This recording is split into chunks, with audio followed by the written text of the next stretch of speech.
زوجة في الدنيا مش اللي بتغلط، أصعب زوجة اللي ملهاش كبير ترجع له لما تغلط. لما تغلط مين يحاسبها؟ مين يقول لها انت غلطانة؟ لا أب يوقفها ولا أم تحتوي الموقف، وساعتها الغلط بيكبر والحق بيضيع، علشان ببساطة مفيش كبير يكسر عينها. بس أنا عندي الحل. اوعى تسكت لأن سكوتك ضعف في نظرها، واوعى تتهور لأن تهورك هيضيع حقك. اعمل الصح، هات كبير من عيلتها، اي حد ليه كلمة عليها، عم، خال، حد بتخاف منه او بتحترمه وبتقدره، وجمع اهلك وخليهم يشهدوا على غلطها. ساعتها انت مش بتصغرها، انت بترجعها لحجمها الحقيقي قدام الحق. هتحس انها صغيرة قدام الحق، وهتعرف ان في حساب وفي حدود. وافتكر الجملة دي كويس، الزوجة اللي ملهاش كبير لازم تتحط قدام ناس تكبر ليها.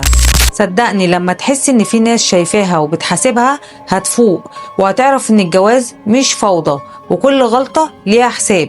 لكن لو سبتها كده انت اللي بتساعدها تتمادى، انت اللي بتعلمها انك سهل تتكسر. وسؤالي ليكوا، ايه اخطر حاجة ممكن تعملها الزوجة لما تحس ان مفيش حد يحاسبها؟ واكتب لي ردك في تعليق. ولو حسيت كلامي اعمل لايك وشير للفيديو علشان يوصل لكل راجل زوجته بتغلط وملهاش كبير. انا اسيا عبد الرحمن ودي النضارة السوداء. سلام.